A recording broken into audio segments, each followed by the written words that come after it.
Hello and welcome to The Daily Space. My name is Dr. Pamela Gay, and most weekdays the CosmoQuest team is here putting science in your brain. Today, however, is for Rocket Roundup. Let's get to it, shall we?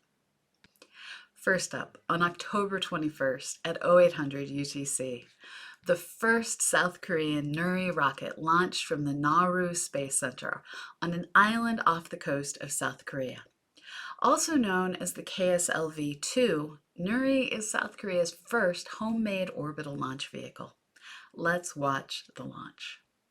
같이 함께 외쳐보시죠. 5, 4, 3, 2, 1. 오, 누리호가 날아오르고 있습니다. 와, 너무 멋있지 않습니까? 저 불꽃 보이시나요? 네, 굉음이 여기까지 들리는데요? 네, 진동도 느껴지시나요? 저는 정말 지금이라도 당장 이 자리 All of the flight events, including nominal engine cutoff and payload separation, were accomplished successfully. Unfortunately, the three-stage rocket failed to place a 1.5-ton mass simulator into a 700-kilometer sun-synchronous orbit. The third stage cut off 45 seconds earlier than planned, leaving the payload without the necessary velocity to achieve orbit. Because of acceleration, rockets gain a large component of their total velocity near the end of the burn, so the early cutoff meant that it almost, but not quite, made it to orbit. It seems the third stage simply burned propellant faster than planned for some reason, running out early. The dummy payload fell back to Earth, splashing down in the ocean south of Australia. While the launch was a failure, it still got a lot further than many other rockets do on their first launch attempt. The Nuri is a lot more complicated than a typical rocket. It uses 3 liquid-fueled stages with 4 clustered engines on the first stage, producing 750 kilonewtons of force each. The second stage has a single 750 kilonewton engine that is optimized for firing in space. The third stage engine only produces 70 kilonewtons of force. Because the third stage is only fired once in space, it doesn't need all of that extra force to fight against the gravitational pull of Earth. All 3 stages burn a mix of Jet A and liquid oxygen.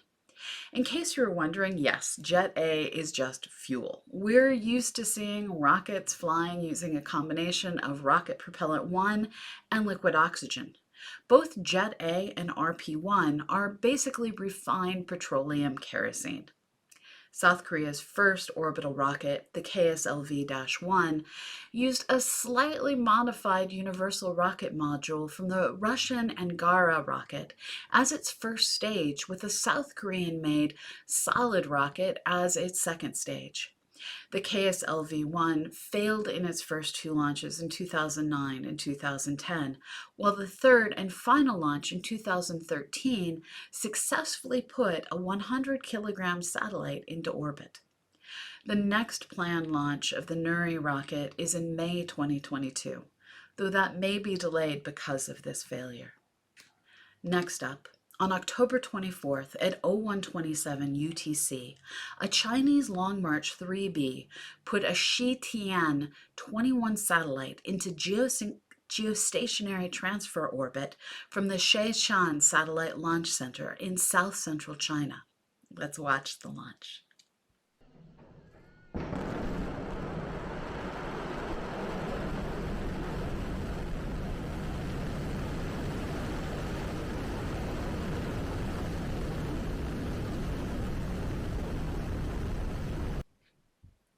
The first satellite in the Shi-Tian series was launched in 1971.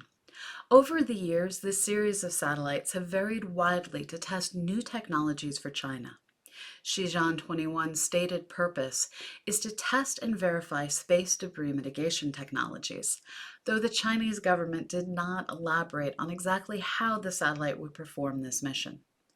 Space debris is generally a big problem for the future utilization of space around Earth, particularly around geostationary orbit. There's a narrow strip of altitude that satellites can be in at the geobelt and still get the advantages of rotating with the Earth. If you are more than a few tens of kilometers above or below that sweet spot, angular momentum will carry the satellite out of its assigned slot, which means a satellite can only maintain its orbit outside of the sweet spot for a few orbits unless it uses a lot of fuel for staying in place, which reduces the amount of time it can do its mission. Humanity has been sending satellites into geostationary orbit for nearly 60 years, and a lot of early satellites had no propulsion upon reaching final orbit. Back in those days, there were fewer satellites, and the year or two it took for the pull of the sun and moon to take them out to the graveyard was plenty fast enough. Fast forward to today, and the belt is packed with satellites every 200 or so kilometers. A satellite slowly being pulled out to the graveyard orbit by the sun and moon's gravity will cause chaos in this environment, so any attempt to clean up geostationary orbit is worthwhile. Companies and governments have been concerned about space debris since the 1980s, but only now has the technology advanced enough to do something about it. Previous methods were limited to mandates about deorbiting satellites at the end of life, if possible, or at least lowering their orbit enough so the atmosphere would cause them to re-enter in a shorter period of time. Another policy was ensuring that rocket stages had no propellant or battery chemistry in them after they were done with the mission if they couldn't be deorbited, so that they wouldn't explode in orbit and make more space debris. After the break, we'll be back with more launches.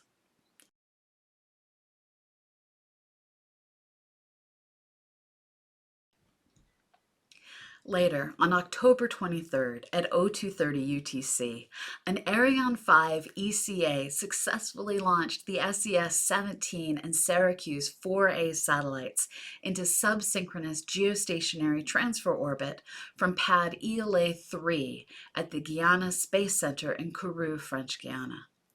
Let's watch the launch. À tous de DDO, attention pour le décompte final. 10, 9, 8, 7, 6, 5, 4, 3, 2, 1, top, allumage moteur Vulcain.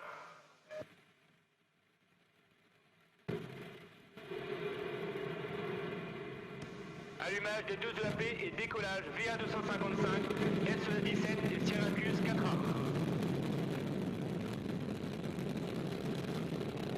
This particular Ariane 5 launch was a bit different than your standard Ariane 5 launch. This launch carried more mass into orbit than any previous Ariane 5 launches, a whopping 11,210 kilograms. Both SES-17 and Syracuse 4A are massive satellites, having a combined mass of 10,263 kilograms. The remaining 947 kilograms is the dual launch adapter and other components, such as the separation mechanisms.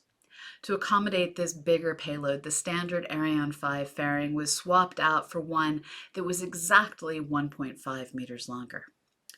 As satellites launched on an Ariane 5 go, SES-17 and Syracuse 4A are pretty pedestrian.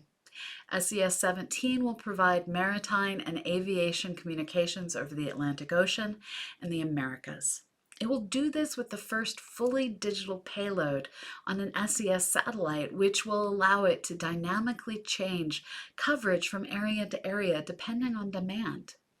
Syracuse 4A was built for the French military and will allow the nation to communicate securely and jam-free with its armed forces around the world, including moving aircraft, ships, and ground vehicles. It is the first of 3 satellites in a new constellation of French military communication satellites. This was the last launch of Ariane 5 before it will be entrusted to send NASA's James Webb Space Telescope towards Sun-Earth Lagrange Point 2, beginning its 6 months of terror. Once the Space Telescope reaches its destination, it will begin the process of unfurling the spacecraft's sunshade with its hundreds of single-point failure components and unfolding the massive honeycomb mirror all before calibrating its instruments prior to its first light. The European Space Agency signed on back in 2007 to provide an instrument on the spacecraft and the launch of the telescope at no cost to NASA, in exchange for 15% of all observation time and 15 astronomers on the science support staff. With the success of this flight, some of the pressure is off of the initial half hour of JWST's flight. And for our last launch of the week, on October 25th at 0200 UTC, a Japanese H2A-202 launched the Quasi-Zenith satellite 1R satellite into inclined geosynchronous transfer orbit from the Tiangashima Space Center in southern Japan. Let's watch the launch. 駆動用電池起動全システム準備完了メインエンジンスタート SRBA 参加リフト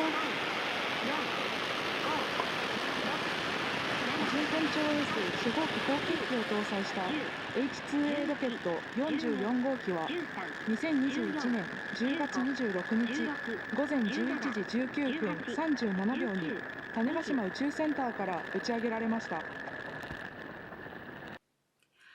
QZS is Japan's regional satellite navigation constellation designed to provide more precise positioning signals over the region, particularly in Japan's mountainous areas, which includes the areas in between tall buildings and cities that act as artificial valleys.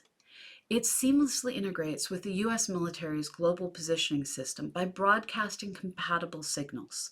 GCS also provides the Japanese government with a backup satellite navigation system if GPS were to become unavailable for some reason. QZS-1 was launched 11 years ago and is past its design lifespan. QZS-1R will replace it in the 4-satellite constellation. The H-2 is Japan's medium satellite launch vehicle, the 202 variant of which is capable of putting 4,100 kilograms into geostationary transfer orbit. The 204 version with 4 solid boosters improves this to 6 metric tons to geostationary transfer orbit. After the break, this week in rocket history.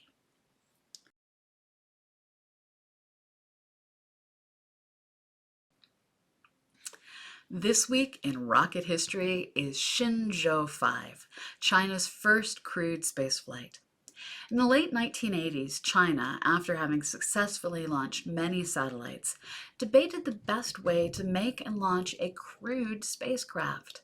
Scientists and engineers considered everything from crewed capsules to more complex reusable shuttles for their first crewed craft. A shuttle would bring prestige to China by impressing the world. On the other hand, a capsule would be easier to build and more robust. After years of back and forth, the simpler capsule design was chosen. In 1992, Project 921 was approved to build a small 3-module capsule. After a series of uncrewed test launches, the goal was to have the first crewed launch in 2002. The Russian space program's path to crewed flight was similar. The two countries actually collaborated heavily, including several exchanges of personnel and component purchases over the course of development. Unsurprisingly, the Shenzhou ended up looking pretty similar to the Soyuz, but with several improvements befitting the 30-odd years of technology between the first Soyuz spacecraft and the Shenzhou. There's one major difference between the two spacecraft, the docking port. The Soyuz docking port, the SSVP, hasn't changed much since the 1960s. The Shenzhou, on the other hand, uses a port derived from the Autonomous Peripheral Attachment System, also known as APAS-95. APAS-95 was itself slightly modified from the port developed for the Soviet Buran space shuttle orbiter. 7 years after the approval of Project 921, the first uncrewed Shenzhou test flight occurred in 1999. This first flight was mainly to test the new Long March 2F rocket, the first human-rated Chinese rocket.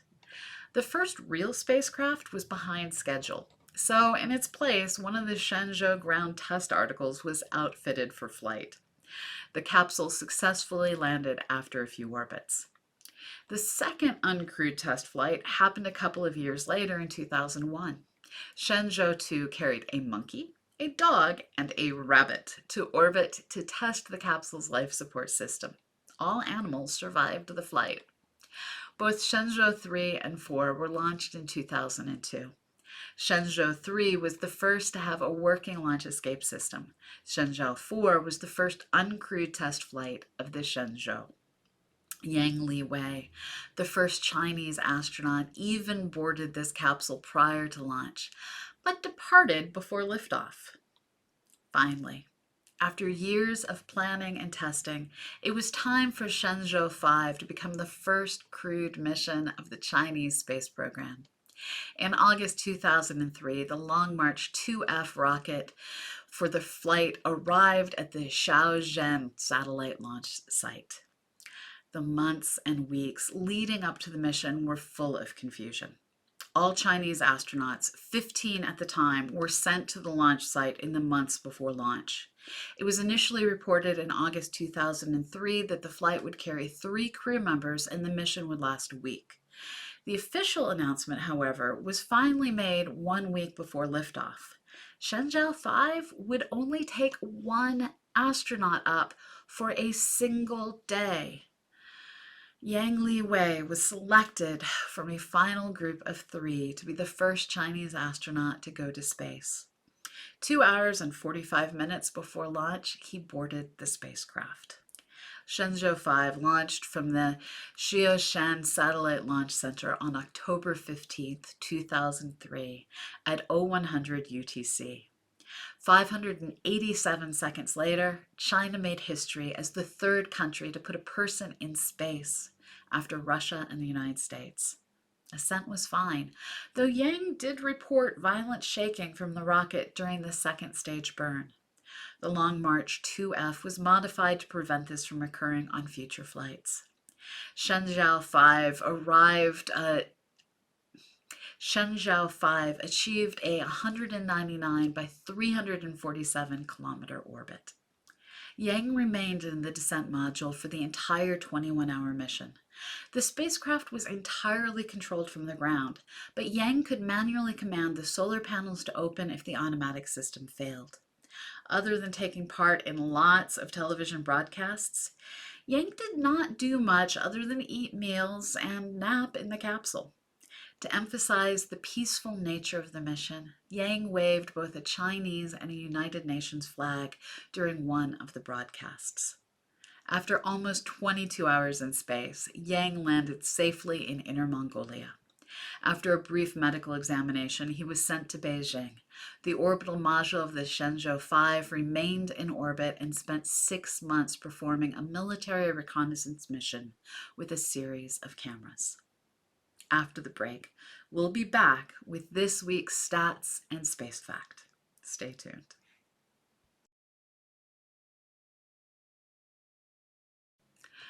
To wrap things up, here's a running tally of a few spaceflight statistics for the current year.